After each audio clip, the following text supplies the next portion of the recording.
The story begins at a seemingly normal school with several students walking through the courtyard. Inside the school, we arrive at the cafeteria where many students are enjoying their lunch.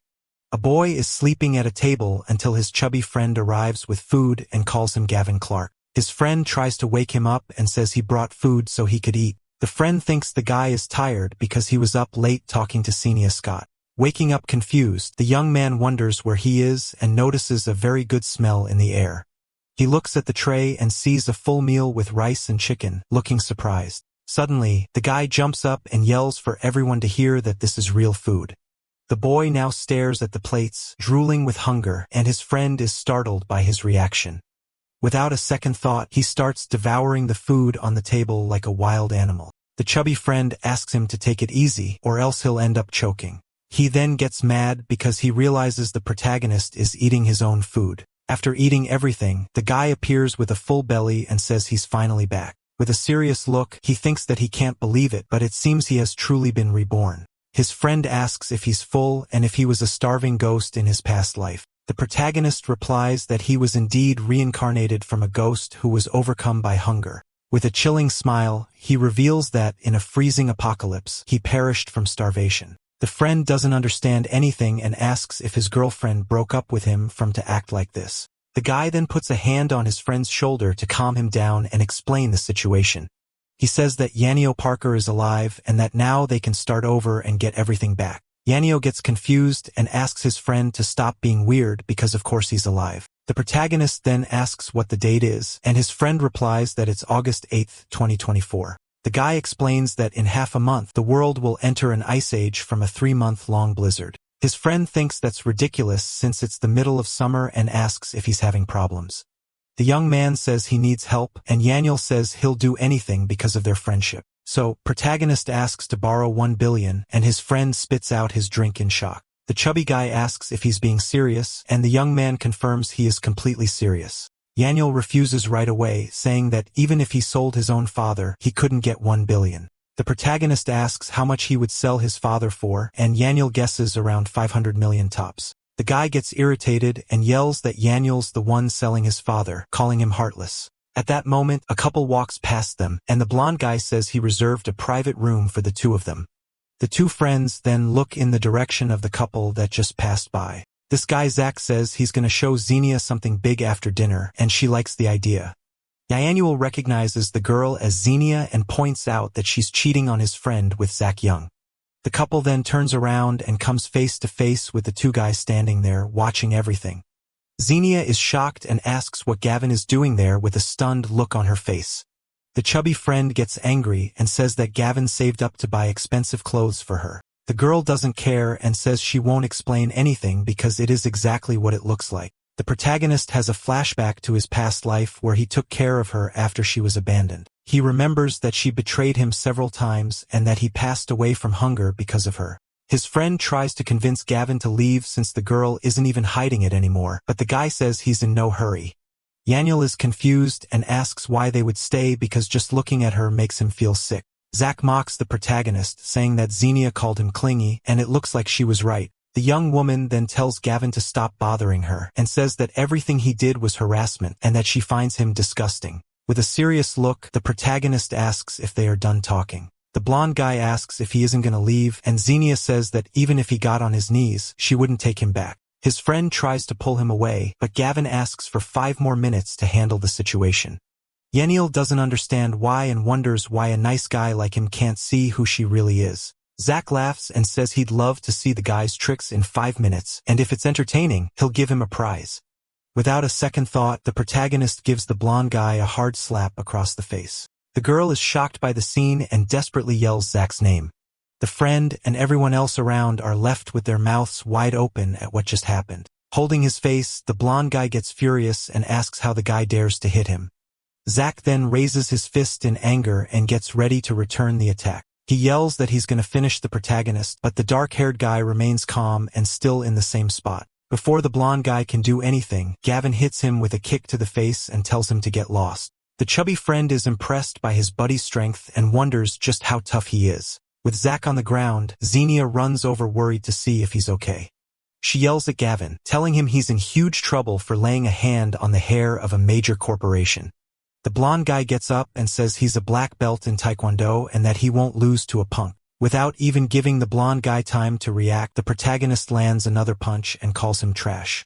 He thinks that the apocalypse was a chance to learn how to fight and that dealing with a guy like this is easy. His friend is shocked by his buddy's strength and asks since when he became so strong. The girl gets furious and yells that the guy will regret hurting Zach. She then tells the protagonist to get on his knees and apologize, or else she'll never forgive him. Out of patience, the guy slaps the young woman across the face and asks who she thinks she is. The blonde guy gets up furious and threatens to destroy the protagonist, saying it will be as easy as crushing an ant. But before he can do anything, the protagonist hits him with an uppercut to the chin. Seizing the opportunity, the dark-haired guy quickly grabs something from the blonde's jacket pocket. He then reveals a spray can and says he knew he'd find that on him.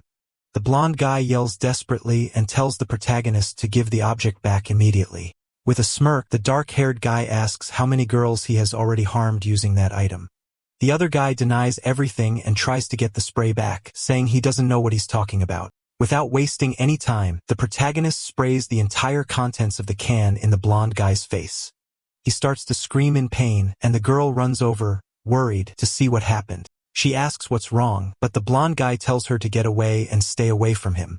The guy's eyes get strange, and he seems to be completely out of his mind. He then turns and grabs the girl next to him with a crazed look. Completely out of control, the blonde-haired guy ends up tearing the young woman's dress in front of everyone. The girl panics and yells for him to stop because they are in the middle of the cafeteria. The girl screams desperately for help while Zach continues to attack her uncontrollably. The protagonist announces that the 5 minutes are up and his friend is still in shock from the scene. He explains that the spray was a substance that makes a person lose their senses and turn into a beast. His friend worries about the police, but the guy says Zach wouldn't risk being exposed. And also, being very proud, the heir of the dragon group would try to get revenge on his own. Yahello agrees and says that given his personality, he would handle this privately. Leaving the cafeteria, the chubby guy asks where they're going now. With a smile on his face, the protagonist replies that he's gonna sell his house. They soon arrive at a real estate agency, and the friend seems very worried about the idea. He questions selling his parents' only house, but the guy is completely decided. The young man thinks that with the money, he needs to stock up on supplies for the apocalypse. The real estate agent hands over the papers and comments that there's no rush to sell with prices so high. Leaving the place, the friend asks what their next stop will be. The protagonist then announces with a smile that now it's time to spend money. A short time later, the two friends arrive at a very large supermarket. The guy starts asking the employee for 1,000 units of rice flour and oil, and he also asks for 10,000 units of each of the canned goods on the shelf. The attendant is completely shocked by the order and asks if the gentleman is sure. The young man confirms and his friend jokes, asking if he's opening his own supermarket. He then asks if the market does deliveries, and the employee says yes, they take care of everything. The guy asks if his friend's family has a warehouse, and Yahello questions if he's gonna store everything there. The young man then asks to borrow the warehouse and for the address so he can go buy more things. At that moment, two girls appear in the supermarket, Isel watching the guys. They recognize him and mock him for being cheated on, questioning how he can afford to shop at that place. Next, he orders 5 state-of-the-art computers and 10 televisions and video game consoles. The guy thinks that, with the apocalypse, entertainment will be essential for passing the time. The employee gets super excited and calls him the biggest customer of the year, leaving the other two shocked. The girls are in shock over the cost and wonder how a poor guy like him has so much money. The protagonist then asks to have all the electronics in the winter jackets packed up. The purple-haired girl wonders if he's really poor since he's already spent over 1 million. They conclude that he's a rich guy in disguise and that this is a huge opportunity for them. The guy thinks he's almost ready for the apocalypse and now needs to focus on something more important. A female voice greets him, and the guy recognizes her instantly with a serious look. The two of them approach and compliment him, saying he suddenly got much more handsome. He remembers that in the apocalypse they led some thugs and once robbed him, nearly leaving him to freeze.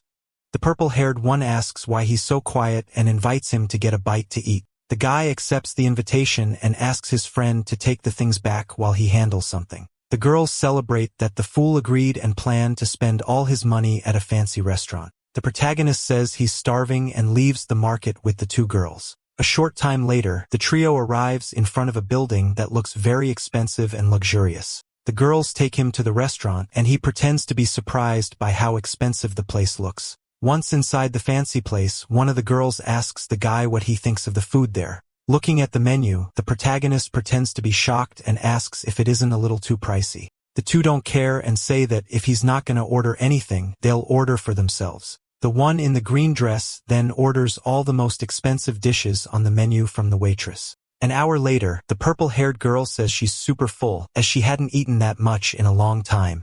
She asks Gavin how his meal was, and he says it was great, but that he needs to step out for a bit. The protagonist then gets up from the table and calmly walks toward the reception area. There, he ignores the bill and asks them to prepare 100 tables with the same dishes for 10 days from now. The employee's jaw drops at the request, and she asks if the gentleman is sure about that. The guy just hands the girl a VP card and says he can pay for everything in advance. He remembers eating canned food during the apocalypse and wants to secure good food for the future. The girls think he went to pay and call him a rich fool, planning to go buy purses afterward. The receptionist confirms the huge order and then asks about the bill for their table. With a victorious smile, the young man takes his card back and says they can pay for themselves. He thinks that he spent almost all the money from the house and that now it's time to take out loans. The guy then starts accessing various online loan websites on his phone. Walking down the street, he celebrates getting 2,700,000.0 from 36 companies. Suddenly, the protagonist's cell phone starts to ring, and the name Sharon appears on the screen. On the other end of the line, the girl shouts furiously asking where on earth he's gone. On the phone, the guy says something unexpected came up and that he's already on his way home. With a mocking smile, he then asks why he should be the one to pay the bill. On the other end of the line, the girl screams that he was the one who invited them to eat. The young man retorts that he never invited them and that they were the ones who dragged him there. The purple-haired one gets furious and asks if he expects them to pay for that expensive food. He scoffs at them and asks why they're complaining about the price if they insisted on ordering the priciest dishes. A man in the restaurant calls them a disgrace and says Gavin is a loser who can't pay. She then asks the receptionist if it's true that he ordered 100 tables, and the girl confirms it. Desperate, the girl begs Gavin to come back and pay the bills since he has so much money. The guy hangs up the phone and says he's not paying for two spoiled brats like them. The girls panic because they don't have any money, and the manager informs them they don't do tabs. Angrily, the girl decides to call some guy named Hunter to teach the protagonist a lesson. Meanwhile, the young man arrives in front of a lottery store with a plan in mind.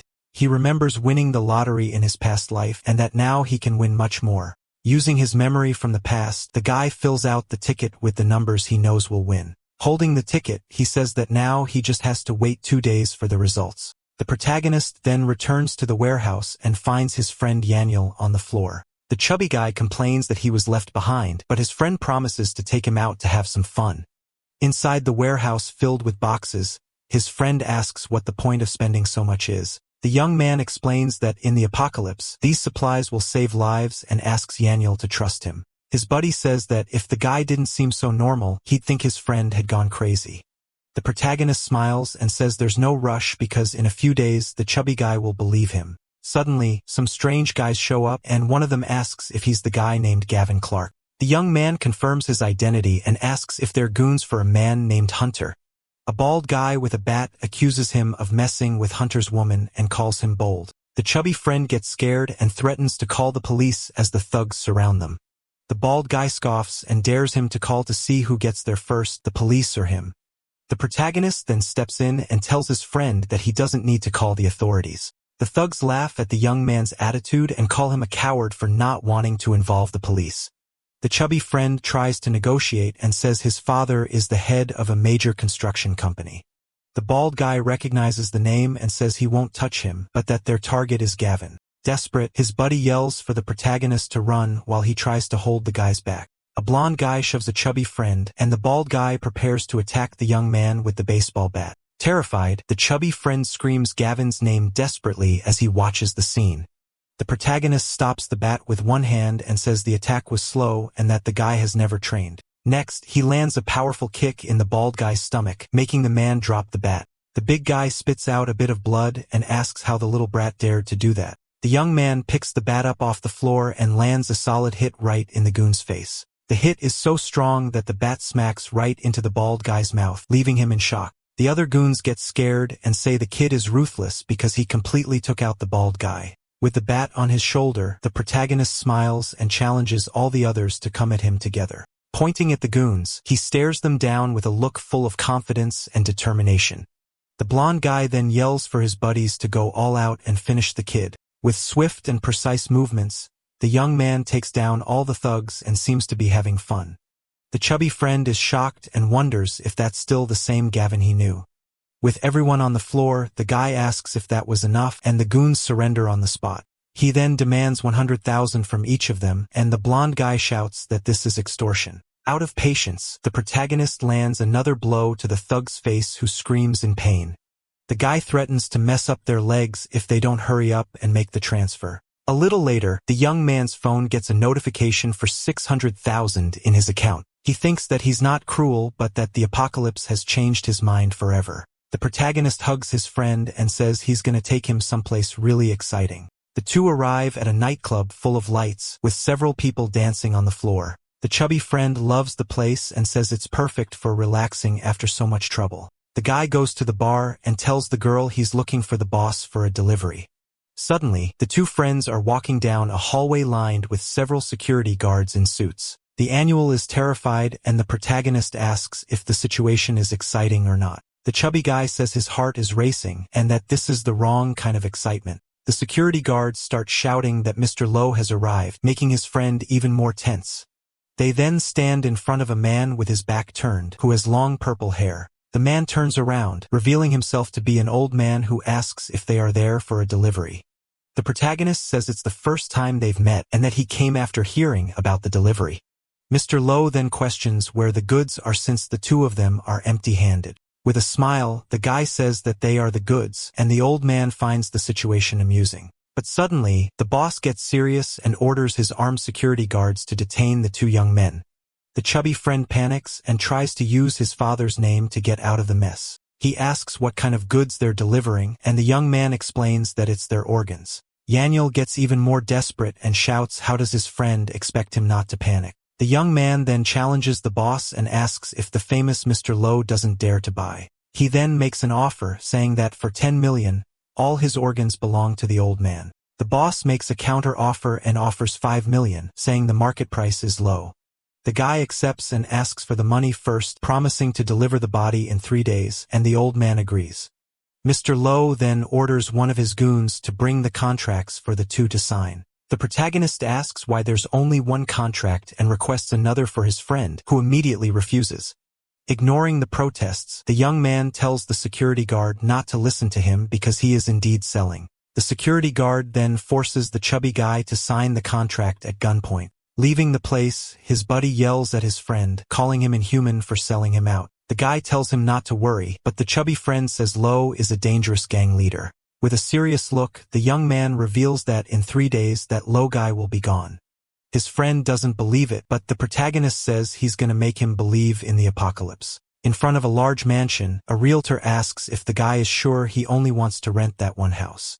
He confirms with absolute certainty and tells the woman he's not interested in any of the others. The chubby friend doesn't understand anything and asks why they're suddenly renting a mansion. The protagonist remembers that in his past life, that mansion was the safest place during the apocalypse. He then decides that since he passed away there in his past life, his new life will begin in that very same place. The realtor warns that the owner doesn't want to rent, but the guy offers double the rental price. Even so, she says it's not a matter of money, and he raises the offer to 5 times the price. With a smile, the young man offers 10 times the rent and says he can pay the first month right now. Excited, the woman guarantees she'll get the house for him, even if she has to beg the owner. He then says he has one condition: he wants to completely renovate the house before moving in. Suddenly, an older woman appears, telling Senya to seize the opportunity with Zach. The chubby friend is surprised to see the girl there and wonders what she's doing. The guy explains that it's simple and that this Zach young guy has a mansion in that community. Xenia gets an expression of anger and contempt upon seeing her ex-boyfriend standing there. She yells at him and accuses him of stalking her again after what happened last time. The girl's mother butts in and says her daughter would never be interested in a poor, futureless student. The protagonist gets annoyed and asks if the two of them are idiots and who would be stalking them. With a mocking smile, he says they can condemn him all they want, but renting a house has nothing to do with them. Xenia scoffs at the guy and doubts he has the money to pay the $20,000 a month rent. At that moment, the realtor returns and announces that everything is settled and the rent is $25,000. Xenia's mother is shocked and can't believe the poor guy actually rented the mansion. The girl mocks him and says it's useless for him to try so hard to be near her because she doesn't want him. The protagonist and his friend think the girl is completely crazy and delusional for thinking that. Her mother says the rent is low and that this doesn't qualify him to chase after her daughter. The realtor reminds them that the offer was for 10 times the price and the guy agrees to pay right away. Mother and daughter are speechless and doubt he has $250,000 to pay. Unfazed, the young man makes the transfer on the spot and shows the receipt on his phone. The realtor hands over the keys and says the house is his to renovate as he wishes. The mother wonders if the guy is from a rich family, and Xenia says it's impossible and she'll investigate. Walking down the street, the protagonist asks if his friend knows the head of the biggest renovation company in the city. He asks his friend to set up a meeting, and the chubby guy questions the plan to renovate the mansion. The guy tells him not to ask questions and just set up the meeting because he'll understand everything tonight. His friend manages to get the meeting for the same day because the boss postponed everything to meet him. The protagonist thanks him and says he'll send a truck of instant noodles as a gift. With a smile, he tells his friend not to worry because his father will love the gift soon enough. They arrive at the renovation company and an employee asks them to wait for the CEO. Xenia and her mother are also there, and the older woman tells her daughter to secure a good renovation. The two friends enter the waiting room, and the receptionist asks if they have an appointment. The girl gets furious upon seeing them and accuses him of following her to the renovation company. The protagonist loses his patience and wonders why he keeps running into these two idiots. Xenia makes fun of the protagonist's friend and says it's foolish to renovate a place that isn't his. The guy introduces himself to the receptionist and says he has a meeting scheduled for that time. The mother and daughter doubt he's there for a renovation and think he's just showing off. A heavy-set man in a suit arrives and asks the employee where the person he has a meeting with is. The receptionist points toward the group and says the person is right there, waiting. Xenia's mother gets all excited seeing Mr. Zhao and praises Zach's influence. She then turns to the protagonist and rubs the difference in their status in his face. The red-haired girl approaches and greets the man with a smile on her face. Mr. Zhao is confused and asks if she has a meeting scheduled at that moment. Xenia quickly says yes and that she is the person who is there for the meeting. The man asks if her name is Gavin Clark, and the girl says no and that her name is Xenia. Out of patience, Mr. Zhao shoves her aside and tells her not to get in his way. The protagonist then approaches and formally introduces himself as Gavin Clark to the man. The company head is surprised by the guy's youth and invites him to talk in more detail. Xenia's mother doesn't understand anything, and her daughter says it must be a connection through Yaniel's rich family. Once inside the manager's office, the two prepare to discuss the renovation project. Mr. Zhao sits down and asks his young friend what he wishes to renovate. With a confident smile, the protagonist replies that he wants to renovate an entire mansion. The man says it's a small job and that he'll ask his design director to handle it. But the guy insists and says it would be better if Mr. Zhao himself discussed it personally. Mr. Zhao says that to be honest, he's very busy and only deals with large projects. The protagonist then assures him that he is a large project, and the man asks about the budget. The guy reveals that his budget is at least 30 million, and the boss starts to laugh. But suddenly, the man realizes the amount and is completely shocked by what he just heard. He then asks if the young man is sure about the number and if he didn't mean 3 million. With a confident smile, the guy confirms that the total budget is 30 million. A director shows up to help, but the boss dismisses him on the spot and says he'll handle everything himself. Mr. Zoe comments that with that money, he could buy a mansion and asks about the renovation. In response, the protagonist hands over a roll of paper and says the project blueprints are in there. Analyzing the papers, the man is shocked and asks if he's building a fortress. The young man says he can pay more if needed and that the only requirement is to finish in half a month. The boss finds the project difficult and says it looks like a war bunker for the apocalypse. The guy then tells him to assume it is the apocalypse and offers an advance payment of 20 million. With a determined look, the man accepts the job and promises to mobilize all the company's resources. Leaving the place, the chubby friend freaks out and says it's crazy to spend 35 million on a rented house. The protagonist warns that the money will soon be worthless, and his friend asks where the cash came from. He then reveals that he took out 10 million in loans, and Yahello says the apocalypse better be real. Outside, Xenia taunts him and asks how much he spent trying to get her attention.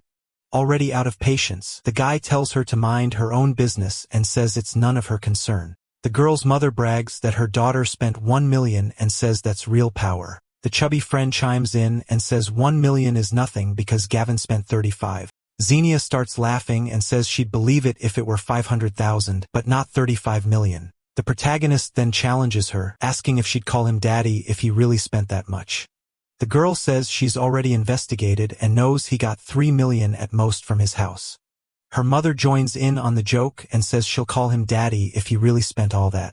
An employee appears and hands over the contract that the guy forgot to grab when he left. The older woman snatches the paper and says she's gonna expose his lie in front of everyone there. But upon reading the document, her expression changes completely and her jaw drops.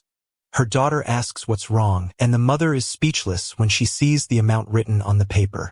With a look of panic, the woman reveals that the amount on the contract really is 35 million. Desperately, she yells that the contract is fake because it's impossible for him to have that much money. The employee defends the company and says the contract was signed by the boss and is not fake. The protagonist approaches the woman and calls her out on her promise to call him daddy. Without hesitating, he slaps the woman across the face, sending her flying to the side. The chubby friend celebrates the scene, and the guy says it's time for them to leave. Xenia screams furiously and swears she'll never forgive him for humiliating her mother like that. By nightfall, the two friends return to the mansion they had just rented that day. The chubby guy doesn't understand anything and asks why they're back at that place. The protagonist smiles and says that now he's gonna make him believe the apocalypse is coming. His friend thinks the guy is acting weird and that either he's gone crazy or the apocalypse is real. The chubby friend complains about the cold and says the weather is strange for the middle of summer. With his phone in hand, the protagonist says it's almost time for something to happen. Suddenly, shooting star crosses the sky, and the guy says that it has finally arrived. His buddy doesn't understand and asks what's so special about a simple shooting star. The young man explains that the apocalypse will come soon, but that there are some clear signs beforehand. The chubby guy points to the sky, frightened, and says the star seems to be coming toward them. The protagonist reveals that the star's grand abilities, and that's why the neighborhood became a base. He remembers that one of these stars fell on the mansion and was found by a thief. His friend panics and yells for the other to run because the star is going to hit them head on. But the guy stays put in with a smile, says that this opportunity is all his. The chubby guy tries to stop him and asks if he has some kind of death wish. The protagonist's body is enveloped in a golden light and he appears to float in the air. His friend is in shock and thinks it's the end because Gavin was crushed by the shooting star. But to his surprise, the guy is fine and says his physical attributes have increased 5 times over. With a golden aura around him, he turns to his buddy and asks if he believes him now. The chubby guy is speechless and, with wide eyes, asks if his friend isn't gone. The protagonist smiles and says not only is he alive, but he also gained a special ability. His friend doesn't see a difference and asks how he got stronger if he looks the same as before. The guy then places a hand on the chubby friend's shoulder, who is confused by the action.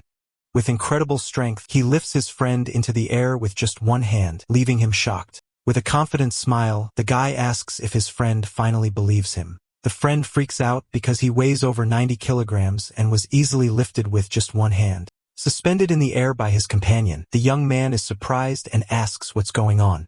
With a confident smile, his savior tells him to get down immediately.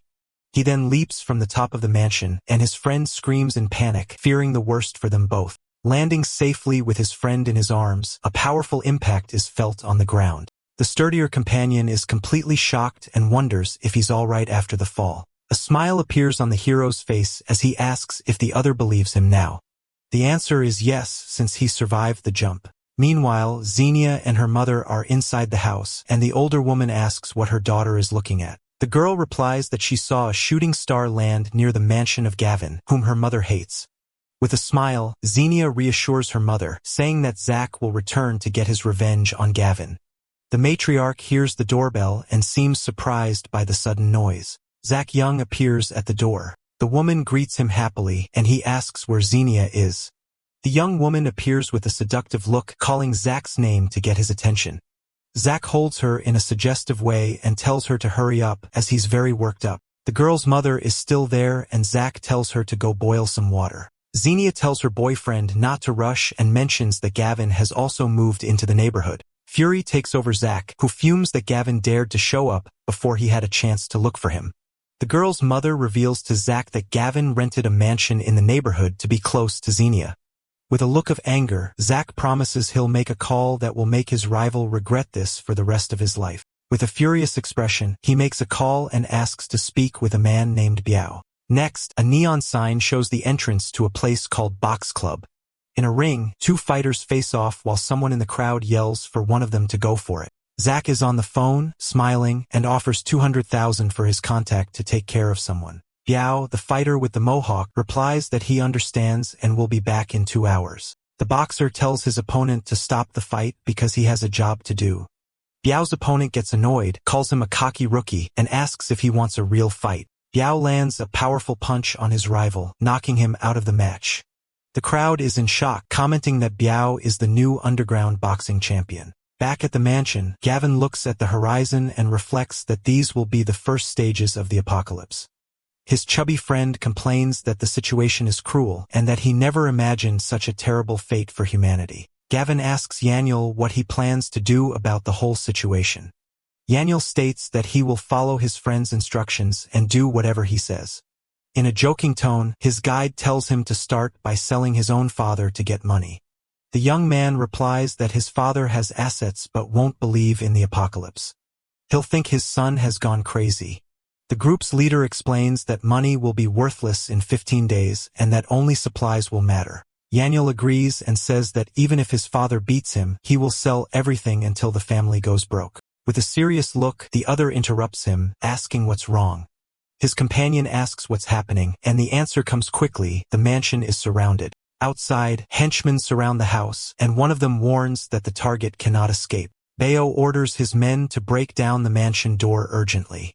One of the intruders prepares to break down the door with a huge sledgehammer. The henchman tries to knock down the door but is repelled by an invisible force. Inside, the two friends watch the fallen man, and Yahello asks who the intruders are. Bai was surprised and questions if the resident noticed them, wondering if he is also a trained fighter. The resident recognizes Biao and calls him by his full name, Duanhu Biao. Confused, the fighter asks how they know each other. In his thoughts, the hero of the house remembers that Biao was one of the lucky few who gained powers in the apocalypse and kept his consciousness. Biao threatens the young man, saying he won't go easy and will put him in bed for half a year. With a confident smile, the mansion's defender retorts that he won't go easy either and tells the attacker to get lost. Annoyed by the attitude, Bio charges forward to attack with a powerful punch. The target dodges the attack, thinking that the fighter's movements are too slow.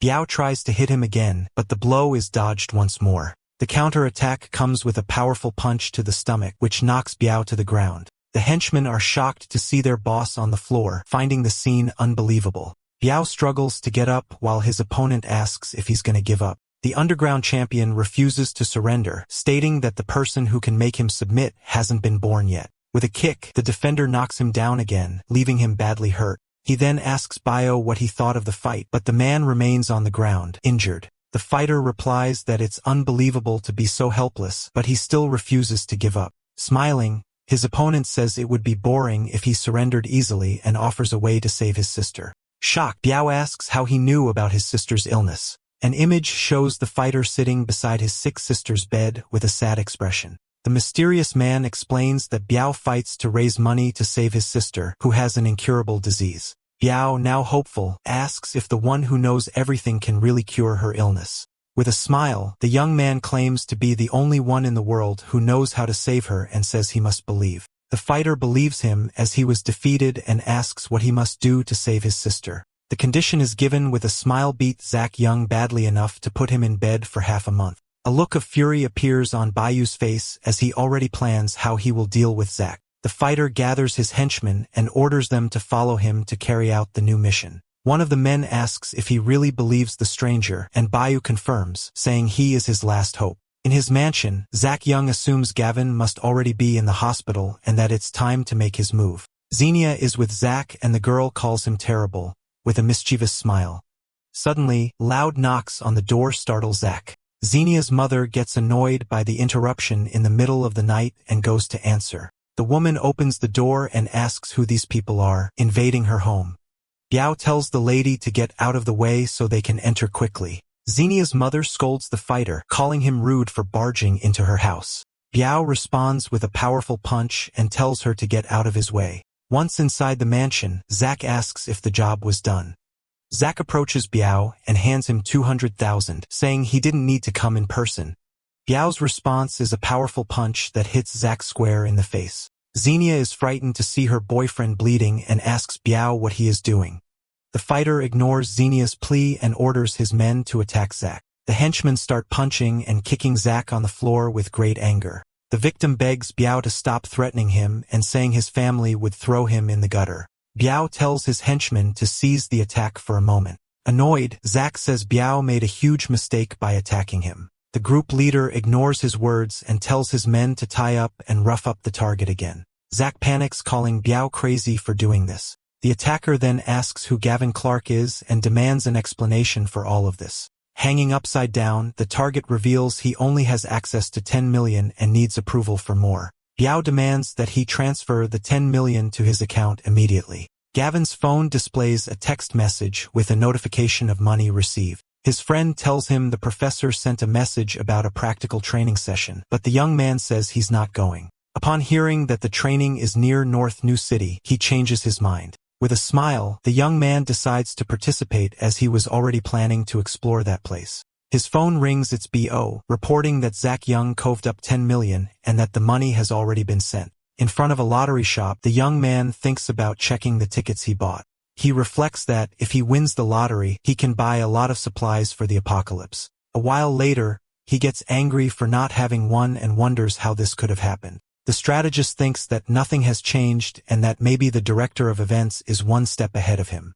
He concludes that he needs to find another way to make a lot of money to prepare. College students gather in front of a bus for the finance practical training. The girls who tricked him at the restaurant stare at him, annoyed, and ask if he dares to show up. With a sarcastic smile, he questions why he wouldn't dare to show his face. They confront him for leaving without paying the restaurant bill and demand an explanation. With an indifferent expression, the young man asks what that has to do with him. One of the girls with a central smile asks him to pay the debt, promising they will do anything in return.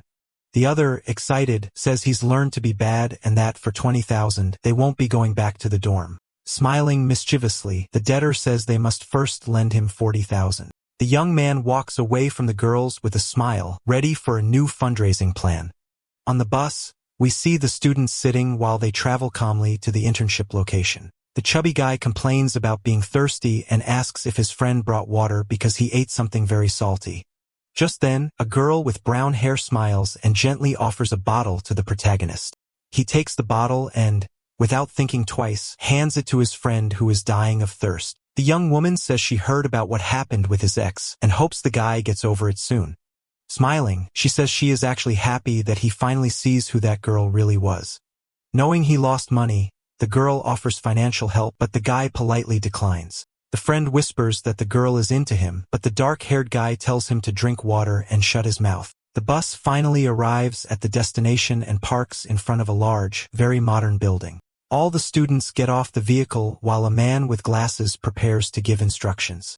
Someone comments that the third floor is the best and that the first is just manual labor. The instructor begins to read aloud the names of the students who will stay on the coveted third floor. The stuck-up girls celebrate their good position and say that this hunter guy can solve anything. They look at the protagonist's friend and comment that she is pretty but has no connections.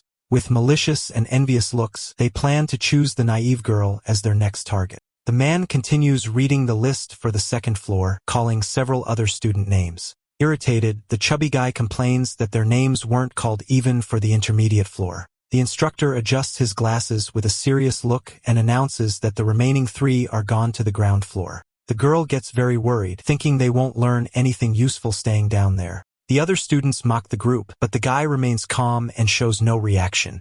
The protagonist doesn't let it slide and asks with a mocking smile, but the criteria were for this ridiculous choice. The instructor adjusts his glasses and says everything was decided by the company and the school, making it a fair process. But the dark-haired guy laughs in his face and says that lying to his own people is something only scoundrels with no character would do. The man gets furious at the student's audacity and asks if he wants to be expelled for talking to a superior like that. Pointing his finger, he argues that it isn't unfair since the rich chubby guy is also on the ground floor along with the poor one. The friend loses his patience and shouts that the instructor is shameless because he asked his father for a bribe to get a promotion. The teacher is shocked to hear his dirty schemes being revealed in front of all the other students. Smiling, the chubby guy shows his phone and warns that he has everything recorded in case the liar wants to hear his own voice. The atmosphere gets tense between them while the instructor tries to maintain his posture in the face of that very serious accusation. Suddenly, a student in brown interferes, pointing his finger and accusing the duo of disrespecting the teachers. The stuck-up girls take the opportunity to spew poison, saying people like them shouldn't have even gotten the internship. The protagonist looks with contempt at the suck-up and asks who he thinks he is telling him to get out of the way. The guy named Wongda gets offended by being ignored and advances, asking how the dark-haired guy dares to speak like that to someone like him. Without thinking twice, the bully tries to land a cowardly punch on our hero's face to show his boss. He screams furiously and puts all his strength into the blow, swearing he will end the guy right there. However, the dark-haired guy grabs the aggressor's fist with impressive ease, as if the attack were from a child. The bully breaks into a cold sweat and panics upon realizing he can't move his hand even a single millimeter. Then the protagonist retaliates with 2 humiliating slaps that crack loudly on the enemy's face, leaving everyone shocked. With his cheeks red and burning, the guy holds his face, unable to believe he got beaten up in front of everyone. Desperate, he runs to the professor screaming that Gavin has gone crazy and needs to be punished immediately. With a precise blow, the dark-haired guy knocks the bully down, and he falls unconscious on the cold parking lot floor. The professor gets furious and orders him to stop immediately, demanding an apology right now. But the guy doesn't listen and delivers a sharp slap to the instructor's face without showing any mercy. Seeing the scene, the chubby guy vibrates with excitement and congratulates his friend for the courage to stand up to that annoying man.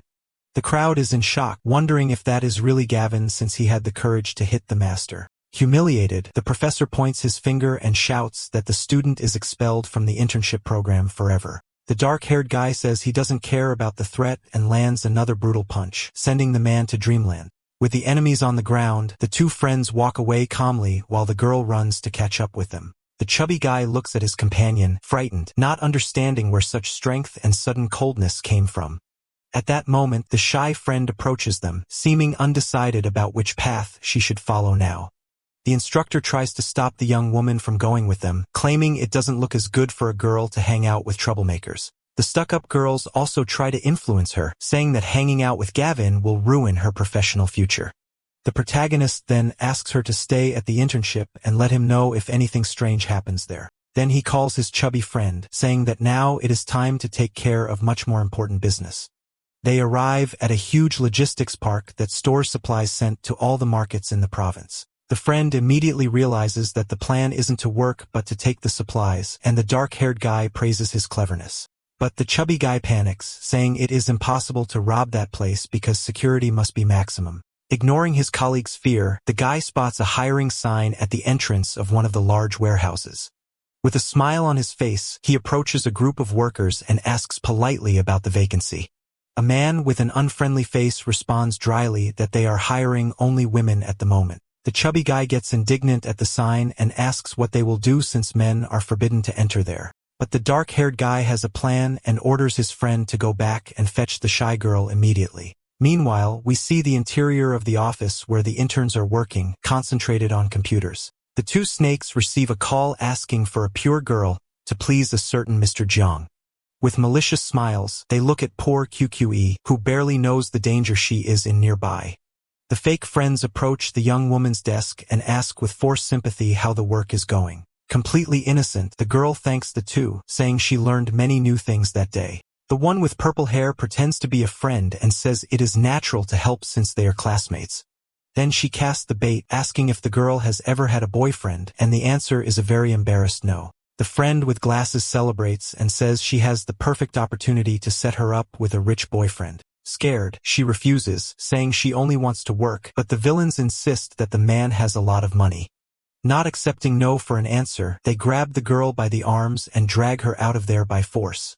The building is huge and luxurious, showing that this meeting will be in a very private and suspicious place. Arriving at the room door, the victim tries to resist but is pushed inside without any pity. Inside, a bald and fat old man drinks tea while evaluating the new merchandise with a look of desire. The girls present their colleague as if she were an object, and the young woman stands paralyzed with fear. Satisfied, the disgusting man sends a 2 to the finance department to pick up a good amount for the dirty job. They thank him for the payment, completely ignoring the cruel fate they set up for their own friend. Leaving the room, the one in purple says goodbye with a cruel smile, leaving the girl at the old man's mercy. The door slams shut, locking the innocent girl inside while she screams for help in vain. The disgusting old man smiles and says that if she is obedient, she will earn much more money than the other girls. The girl backs up to the door trembling and warns that she isn't that type, threatening to call the police right now. But the man laughs in her face, revealing that the security is all his, and that no one will come to save her from that situation. Cornered, she begs to be let go, saying she just wants to work in peace, but the villain continues advancing. Out of patience, he delivers a violent slap that makes the phone fly far from the scared young woman's hand. With a psychotic look, he says that no woman leaves that room without passing through him and being used first. Just then, the phone falling on the floor starts to ring, showing the protagonist's name on the illuminated screen. Far away, the friends walk calmly without imagine the danger their colleague is in at that moment. The chubby guy notices the call and tells his friend that the shy girl is calling him. The dark-haired guy answers smiling, asking what happened, but the line suddenly goes dead, causing confusion.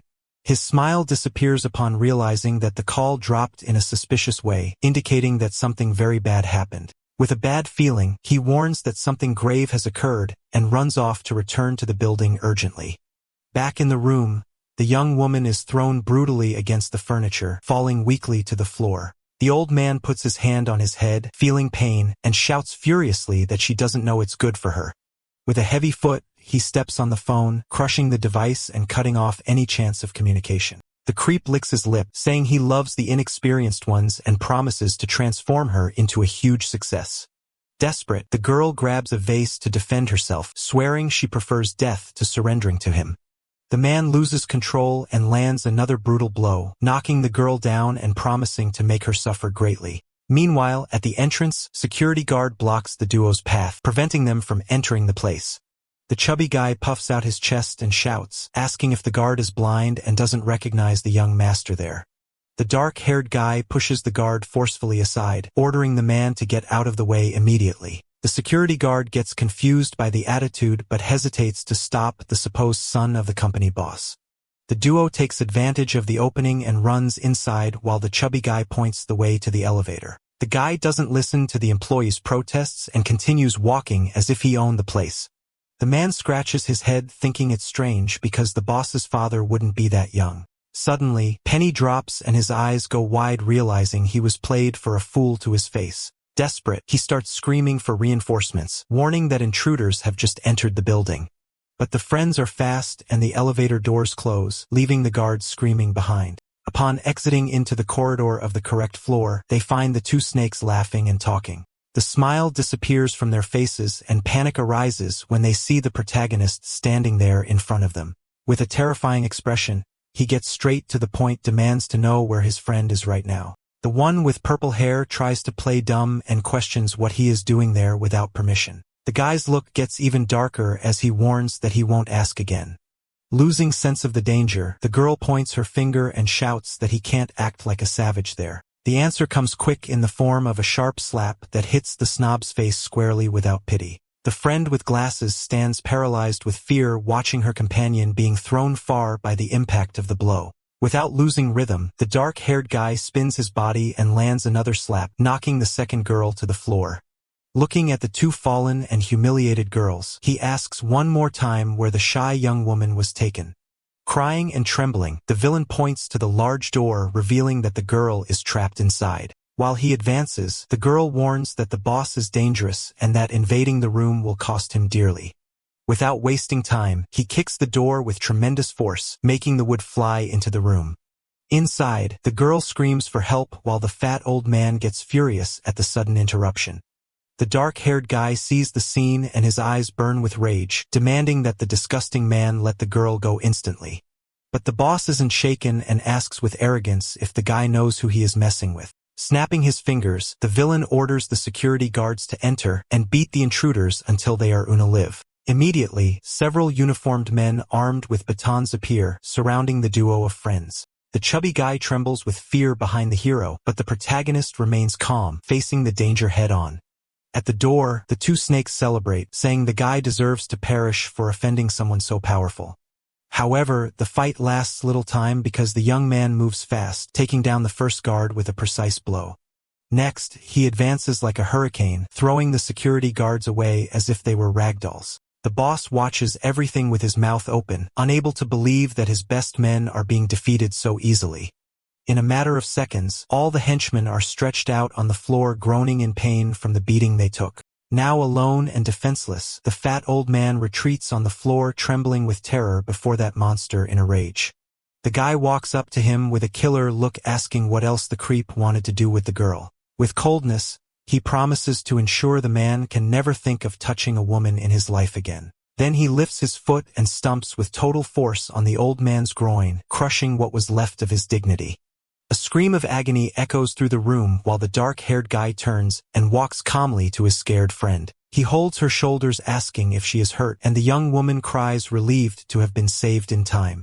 With the girl safe, the protagonist turns his attention back to the two traitors who are still standing at the door. They tremble seeing his dark aura, realizing that now it is their turn to pay for what they did. The two snakes tremble with fear and try to use the excuse of being classmates to escape the beating.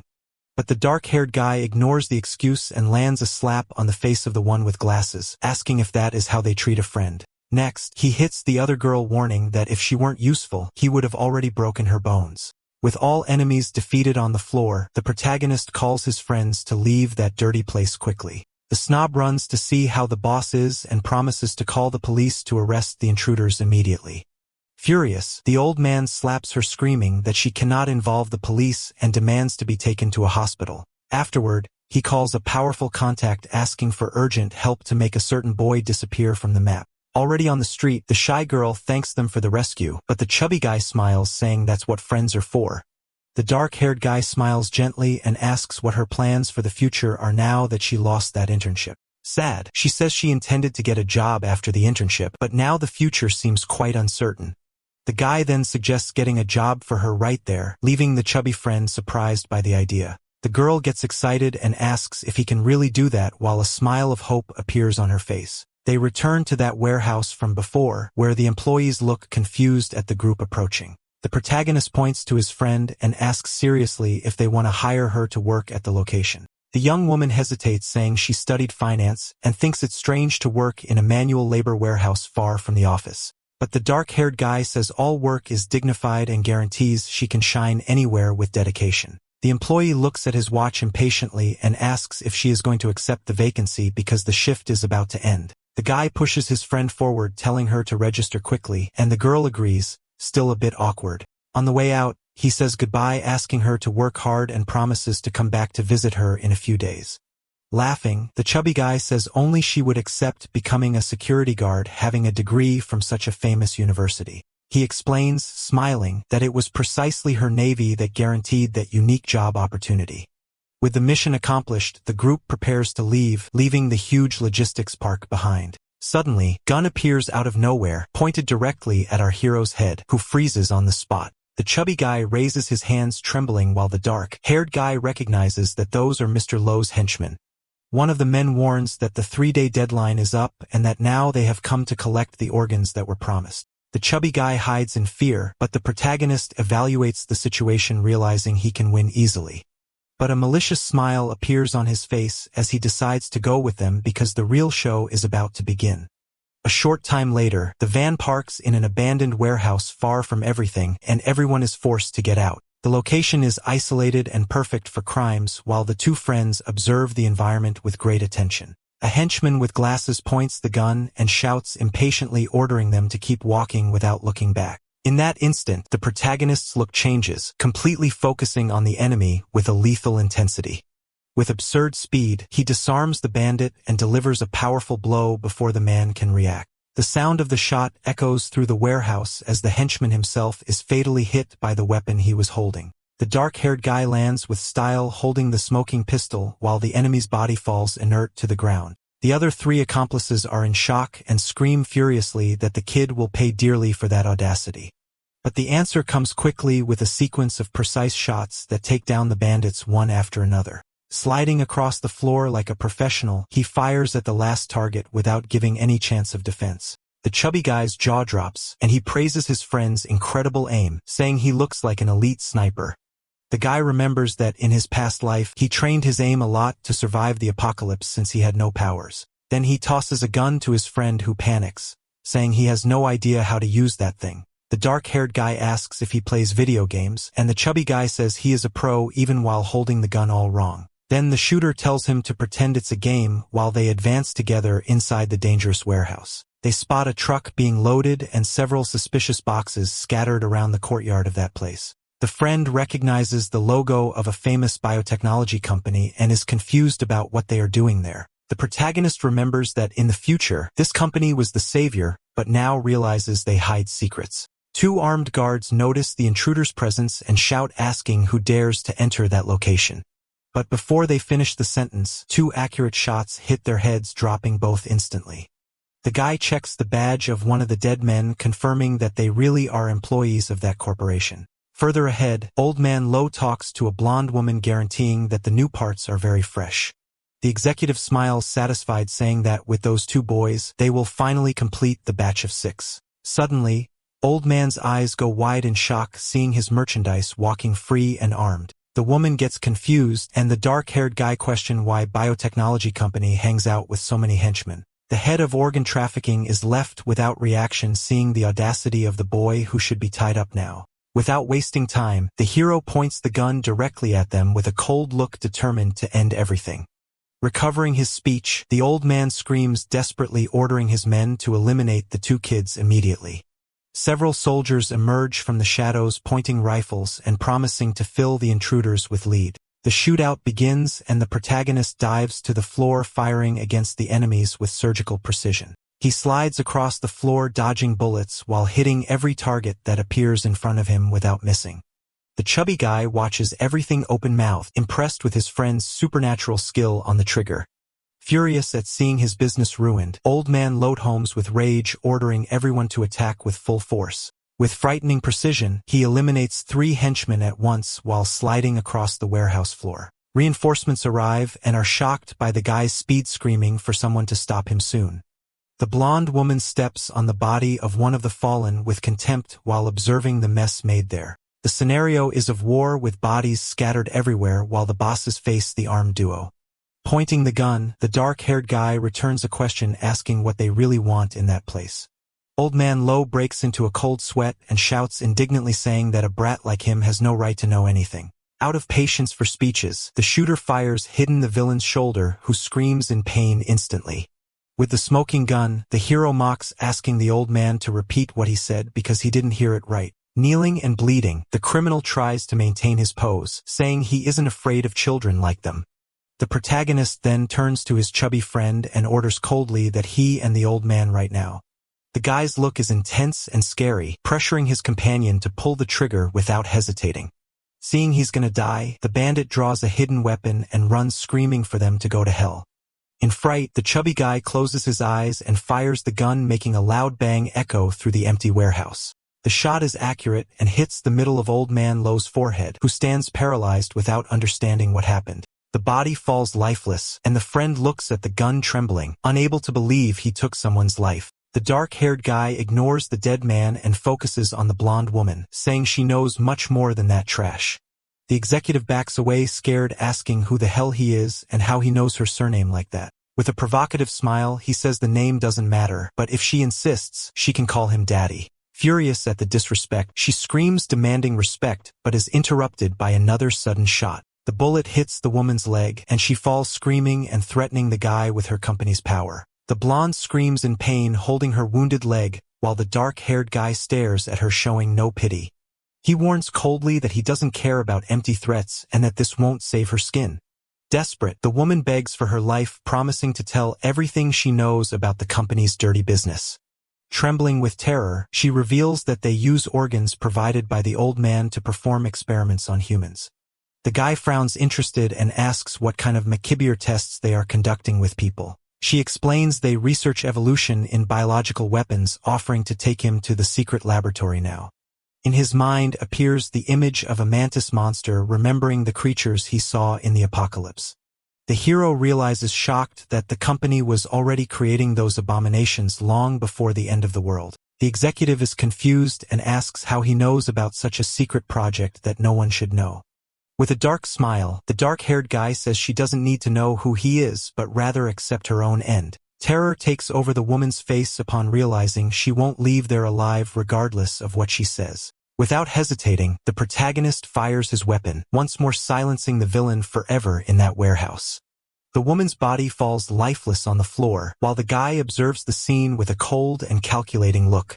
He crouches near her and begins to search her pockets, looking for something that might be useful for his plans. To his luck, he finds a magnetic access card that belongs to the headquarters of the evil corporation. The dark-haired guy keeps the valuable item, knowing that it will be his key to investigate the company from the inside. Meanwhile, the chubby guy opens one of the truck's boxes and almost vomits, seeing the bizarre content. He screams horrified, warning that the container is packed with human organs ready for transport. 3 days pass, and we see that perverted old man from before answering the phone, very irritated in his office. As an investor, he shouts furiously, demanding to know why they hid the problems in biotechnology from him. The disgusting bald man calls a contact, furiously demanding that this Gavin be eliminated for good as quickly as possible. On the other side, a strong man smiles, saying he already had scores to settle and that he will send his men soon. Meanwhile, at the mansion, we see that the main structure has been reinforced to withstand even a tank. The contractor informs the dark-haired guy that the internal part with water and ventilation will be ready in just 1 week. Suddenly, a middle-aged woman approaches them, introducing herself as Aunt Lou from the residence committee. Smiling, she asks the new neighbor to join the neighborhood group, showing a code for him to scan.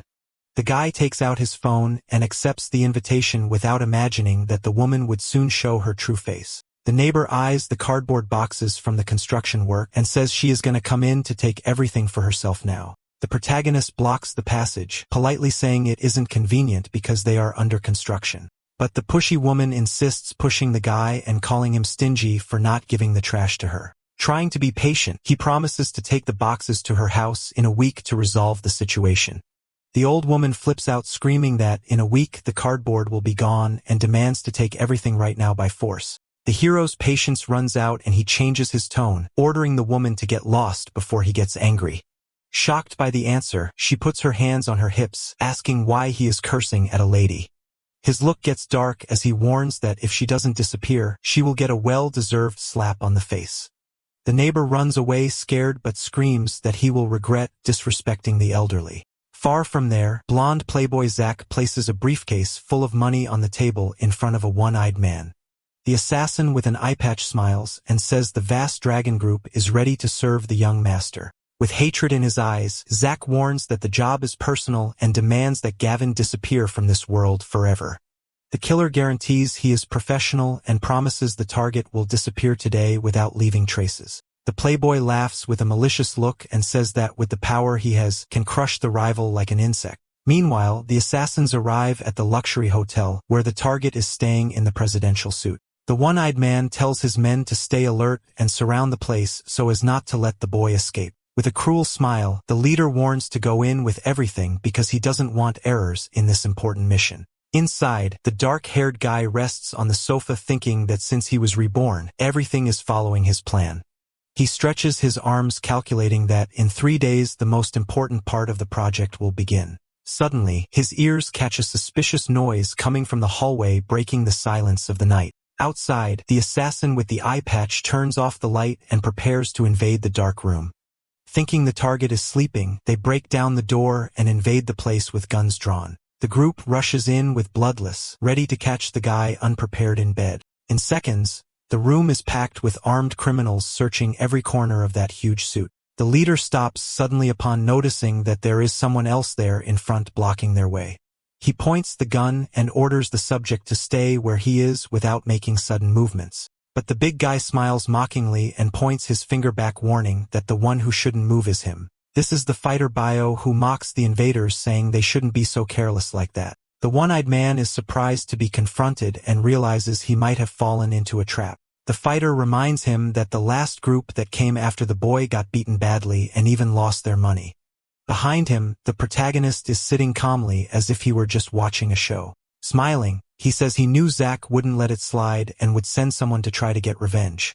The dark-haired guy's look gets serious as he warns that now they will understand who they messed with. The leader of the invaders points the gun at the guy and asks how he still dares to be arrogant in that situation. Just behind, the fighter with a mohawk screams furiously, asking if the subject went crazy speaking like that. The man with the eye patch ignores it and warns with a cruel smile that today will be the end of the line for our protagonist. The big guy beside him seems to be losing patience as he clenches his teeth, ready to initiate the attack. Without wasting any more time, the two leaders advance down the corridor, leading the rest of the gang to corner the target in the room.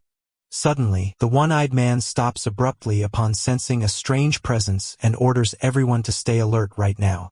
He points the gun at a shadow ahead, ordering whoever is there to stay put and not try any funny business. But a voice behind him says he is the one who shouldn't move while a cold barrel touches his head. To everyone's surprise, the fighter with the mohawk betrayed the group and now points the pistol directly at his former ally.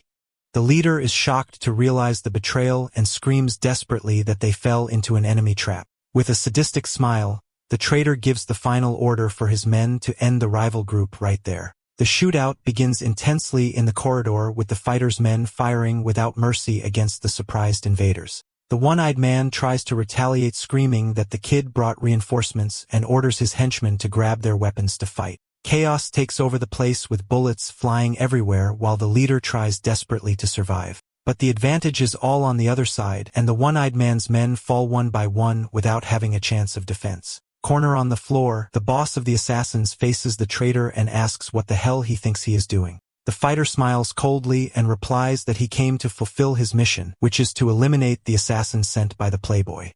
While the massacre happens outside, the dark-haired guy relaxes on the sofa, satisfied that everything is going as planned. He stretches his arms, thinking that in 3 days, the most crucial phase of his great plan will finally begin. At that moment, his cell phone vibrates with a message in the college group notifying him that he was expelled for misconduct. The professor doesn't waste time and sends a message in the group cursing the guy as an unemployed bum in front of everyone. But the dark-haired guy retaliates, exposing right there that the master has a secret affair with the school director's wife. The chubby friend's jaw drops at the bombshell and asks how he discovered such a scandalous secret. On the other side of the screen, the man panics, sweating cold, while the young man smiles, savoring his revenge. He remembers that, in his past life, the professor himself confessed all this when human morality collapsed. Desperate, the traitor orders the admin to delete the group and threatens anyone who dares to spread that conversation. Laughing a lot, the chubby guy says he already saved the screenshots and will post them on the school forum for everyone to see. He looks with admiration at his friend, realizing that the dark-haired guy always has an ace up his sleeve to win. But soon the mood gets heavy when he remembers that the guy's father still thinks his son has gone completely crazy. The protagonist guarantees that after resolving one last matter, he will prove the truth to his father, whatever the cost. The scene changes to a quiet residential neighborhood where tall buildings surround the dark streets of that night. The duo arrives at the destination and the companion questions what kind of important event could occur in that place. They observe a modern house that stands out in the neighborhood, appearing to belong to a well-off family. However, inside the reality is different, with a drunk and violent man holding a heavy object in his hand. In the corner of the room, we see a terrible scene where a small girl is locked in a cage like an animal. The drunkard's eyes are bloodshot with fury, while he looks for someone to take out his frustration on. The young girl stares at the monster through the bars with a look that mixes fear and defiant courage. The man throws an empty bottle on the floor, making the glass shatter all over the dirty and messy room. He screams, insulting his daughter, saying he already spent all the money her mother left as an inheritance. Grabbing the girl's hair, he warns that he will sell her to get money to drink before selling the house. The drunk father holds his daughter by the hair and says her mother died because she didn't buy booze for him. In an act of courage and despair, the girl bites the aggressor's hand with force, trying to break free. Furious with the pain, the man raises his arm ready to beat the girl to death right there. But the bedroom door is broken down with a powerful kick flying straight onto the monster. The impact is violent and the abusive father is crushed by the wood while the heroes invade the place. He stands up stunned and stares at the intruders, asking who dares to invade his house like that. The dark-haired guy looks at the girl and finds it strange because in his past life he never heard of a child there. He recognizes the man as a future villain who will gain spatial powers in the apocalypse. In the other life, the scoundrel stole government supplies, leaving an entire city to starve to death.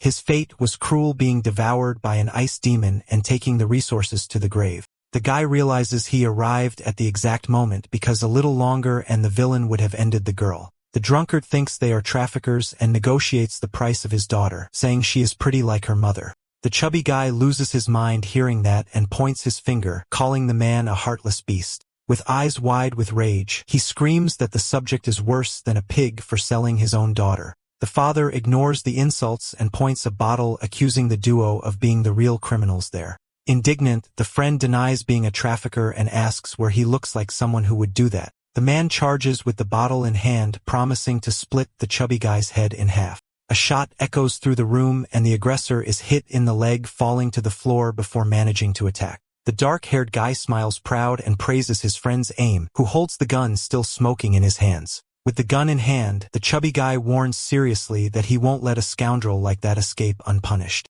Just then the girl grabs a bottle and hits the father, who is distracted, with full force on the head. The chubby guy widens his eyes in shock, unable to believe the violent attitude of the little one. The man puts his hand on the bleeding wound and screams furiously, promising to end her. But the young girl doesn't retreat and uses the broken bottleneck to strike the monster once more.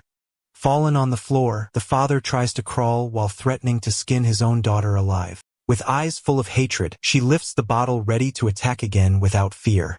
The friend tries to stop the tragedy, but the dark-haired guy holds him, telling him to let her continue. Then the girl unloads all her accumulated fury, striking the abusive father repeatedly. The protagonist knows she needs to release this pent-up hatred so as not to go crazy later. Finally, the man stops moving and the girl stands trembling over his body.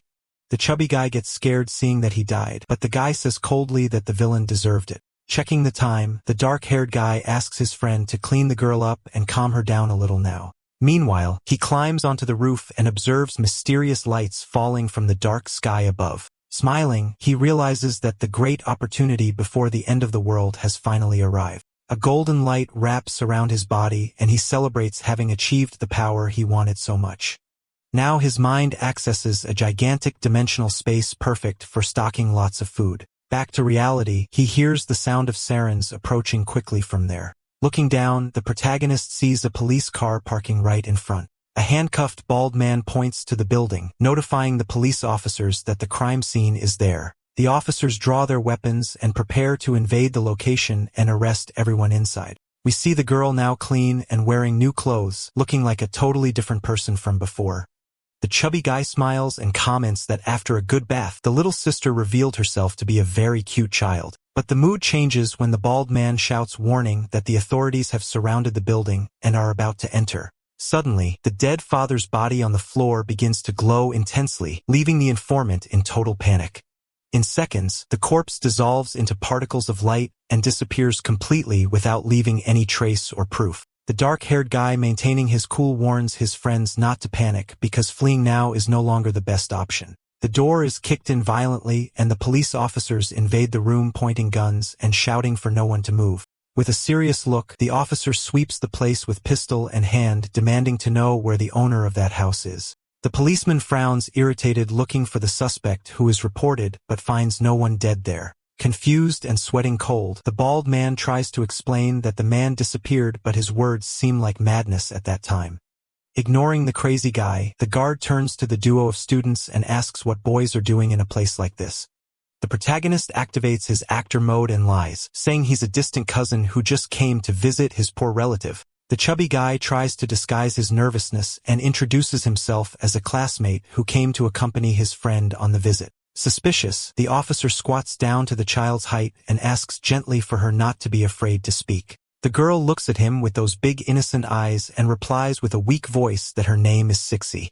Then the man points his finger at the dark-haired guy and asks the fatal question, wanting to know if she really knows that guy. Time seems to stop while everyone awaits the little one's answer, which could send the two to jail now. To everyone's surprise, she confirms the lie, saying he is her cousin and that her mother had already spoken of him. The chubby guy exhales, relieved, wiping the sweat from his forehead, and whispers that they need to get out of there as fast as possible. But the dark-haired guy ignores the rush and turns to the orphan girl, asking if she would like to leave with them.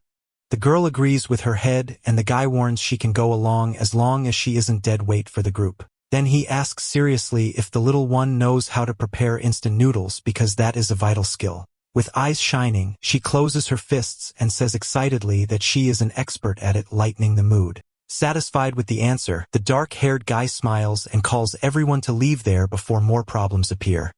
On the street, the chubby guy complains of hunger and suggests eating a spicy stew to relax after so much tension.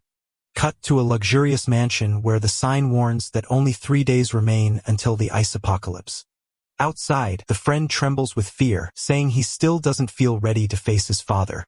The protagonist puts his hand on his shoulder and says they need to convince the old man today, whatever the cost. Inside, a mustached man reads a newspaper and kicks the boys out, saying he doesn't have time to listen to nonsense. The son insists, desperately, warning that the end of the world is coming and they need to prepare soon. But the father only cares about his tea and shouts for them to get out of the way because they are interrupting his moment. Suddenly, Guy's hand passes over the cup, which disappears in the blink of an eye, leaving only the saucer. The man with glasses widens his eyes, confused, looking for his drink that mysteriously disappeared from the table. Smiling, the dark-haired guy explains that that wasn't magic, but the superpower he tried to explain before. The old man crosses his arms skeptically, saying he's seen many cheap tricks and won't fall for that smooth talk. Out of patience, the hero decides to be more radical and makes the entire sofa glow with that mysterious bluish light. In an instant, the furniture vanishes, and the father falls on his butt on the floor, screaming in fright at the sudden drop. The guy looks from above with a victorious smile, asking if now the uncle finally believes in what they say. Even on the floor, the stubborn man adjusts his glasses and says he refuses to believe that 2 kids managed to fool him. Then the protagonist extends his hand again, ready to show that his powers are very real and dangerous. The father falls, sitting on the hard floor, looking at the 2 guys without understanding how the sofa disappeared suddenly. Swaying cold demand adjusts the glasses on his face, trying to process that he just fell on his butt on the floor. The 3 stare at the empty space in the room where before there was a heavy piece of furniture that disappeared into thin air. The old man screams in panic, confirming the object vanished in the dark. Haired guy asks, smiling, if now he believes. To test if he isn't dreaming, the father lands a strong slap on the shabby guy's cheek, who is standing next to him. The friend holds his red face, understanding nothing, and asks why the hell he got hit for free like that. The man widens his eyes and shouts that it is real because he felt his hand hurt when hitting the guy's face. The scene changes, showing the blue sky and the warning that only 2 days remain until the freezing apocalypse. On the phone, we see a bank notification confirming the transfer of an absurd amount of money. The chubby guy almost falls backwards, seeing that his friend's father really sent $700 million to the account. The dark-haired guy takes command and orders his friend to focus on buying cold weather clothes and stocks to survive. Meanwhile, we see the imposing facade of the mansion, which was renovated to serve as a fortress at the end of the world. The protagonist walks through the corridors, checking if the construction and renovation turned out as he requested. With an approving smile, he praises the contractor's work, saying he was very satisfied with everything. The person responsible for the work adjusts his glasses and admits that was the most difficult project he ever realized. He guarantees that with sufficient supplies, one can live locked in that house until the day they die. The guy shakes the builder's hand and promises to transfer the final payment as quickly as possible. Before saying goodbye, the dark-haired guy warns the man to stock up on food and not leave the house in the coming days. The builder gets confused by the warning and asks, laughing, if some super typhoon is coming around. Smiling, He agrees to rest a little since he worked too much on this tiring work lately. Then several trucks arrive at the mansion bringing tons of essential supplies for the end of the world. The chubby friend warns proudly that he bought only the most expensive and best quality items on the market. Happy with the news, the dark-haired guy orders everything to be unloaded in the villa so he can store it in his dimensional space. An elderly neighbor and her grandson observe the movement, curiously asking if they are going to open a supermarket there. The boy points to a box of sweets and starts throwing a tantrum, demanding his grandmother get a lollipop for him. Without respecting others' property, the woman lifts her grandson so he can reach the box of treats. Just then, the companion runs to the protagonist with look of worry, warning that a big problem has arisen. Desperate, he complains he can't spend all the money because there is still an absurd amount left in the account. The dark-haired guy solves it easily and sends his friend to the large grain warehouses to buy all the available stock. He remembers that in the future these grains would be stolen by villains and decides to nip the evil in the bud right now. An employee approaches, warning that they can't deliver the goods because a lady is blocking the way. The scene shows the ill-mannered grandson stomping on top of the fragile boxes while the grandmother tries to open the packaging. The protagonist arrives, furious, questioning what the hell they think they are doing messing with his things. With the utmost audacity, the woman says that grandson just wanted a candy and that he shouldn't care about trifles. The guy stares at the pushy neighbor with an icy look, totally disapproving of that invasive and clueless attitude. She points her finger in his face, saying young people shouldn't be stingy, and that the candy serves as an apology. The old woman takes the opportunity to demand he leave all the cardboard boxes at her door for her to sell later. Losing patience, the hero points to the exit and screams, ordering the woman to disappear from his sight immediately. Ignoring the scolding, the spoiled brat celebrates, holding up the giant lollipop he just stole from someone else's cargo. Furious at the disrespect, the dark-haired guy screams, demanding the woman take that boy off the box right now. The brat sticks his tongue out, mocking the hero, and says he will destroy him in the name of monsters. The guy clenches his fists with a terrifying expression and warns he better get down the easy way or the hard way. The grandmother interferes, pointing her finger in his face, screaming for him to stay away from her precious grandson.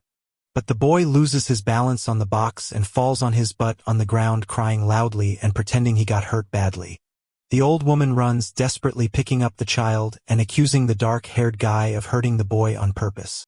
With a cold smile, he says it served him right and they should learn not to touch what isn't theirs. Far from there, the two stuck-up girls observe everything and comment that the guy went crazy spending so much money like that. The friend with blue hair says stocking food in that heat is stupidity because everything will spoil before they consume it. The redhead agrees and calls the other to go to the beauty salon, guaranteeing that Zach will take care of the problem soon. One day before the apocalypse, we see the logistics park under a clear blue sky that does not indicate the imminent danger. The chubby guy warns he already spent all the money buying 5 whole barns of grain for their stock. The dark-haired guy smiles satisfied and says now all that's left is to fetch the shy friend and collect the grains to finish. They find the girl working hard and she says happily that she was promoted to warehouse supervisor. The guy warns that her work there is over and she must resign immediately to leave with them. But before leaving, he asks for one last very important favor that will guarantee the success of the survival plan. With a serious look, he whispers in her ear, asking for the keys to the main warehouse to break in at night. The young woman is surprised by the bold request but agrees to help, trusting fully in the friend who saved her. Meanwhile, the chubby guy observes everything, admiring her loyalty and the dark-haired guy's boldness in risking so much. The protagonist explains he needs to take the grains before the villains of the future get their hands on them. With the keys guaranteed, he prepares for the last stage of the plan before the world freezes forever. In the dead of night, the girl is surprised to see the dark-haired guy there and asks what he is doing at that time. The guy asks her to wait inside the warehouse and warns her not to tell anyone about their presence. With an intense look, he reinforces the request, demanding absolute secrecy about what is going to happen there now. He warns that what he will do might be shocking, but begs the young woman not to make a single sound. The girl blushes and agrees with her head, promising to stay silent and obey his command without fail. Next, the group inspects the gigantic piles of boxes containing all the food stocked at the location. The protagonist notifies the warehouse chief that his men will take over now, dismissing the old team. The man hands over the keys to the other warehouses and says goodbye, asking them to call if they need anything. With the place empty, the dark-haired guy looks at his friend and smiles, warning that the time for action has finally arrived. Extending his hand, he activates his power and orders the system to collect everything in front of him now. A bluish light wraps around the environment while the spatial ability begins to suck the supplies from there. The boxes disappear in record speed, leaving the huge warehouse completely empty in seconds. The two observe the now deserted space, impressed with the effectiveness of his storage power. Suddenly, the manager runs back because he forgot something important and walks toward the open door. Upon entering, he adjusts his glasses and almost falls backwards, seeing that the place is totally clean and empty. The man goes into shock, wondering if he is hallucinating because a mountain of food disappeared out of nowhere. Meanwhile, the dark-haired guy walks to another locked gate and knocks lightly, warning he has already arrived there. The girl opens the door shyly and smiles, relieved to see that the guy came to get her as he had promised. He explains excitedly that his space freezes time, keeping even hot noodles fresh for centuries. The friend asks if time there is zero, and the hero says he still needs to research the details better. Smiling, she runs to catch up with the group while the guy walks calmly down the corridor. They arrive in front of another giant pile of supplies ready to be collected now. Extending his hand, the dark-haired guy releases his bluish energy to suck up all that valuable stock. In an instant, the shelves become empty and the merchandise vanishes as if it were pure magic. The girl puts her hands over her mouth in total shock, unable to believe the miracle she just saw. Smiling, he confirms the feat while she asks, scared, how everything disappeared so fast. Alright, that's the end of the story. Thanks for watching. See you in the next one.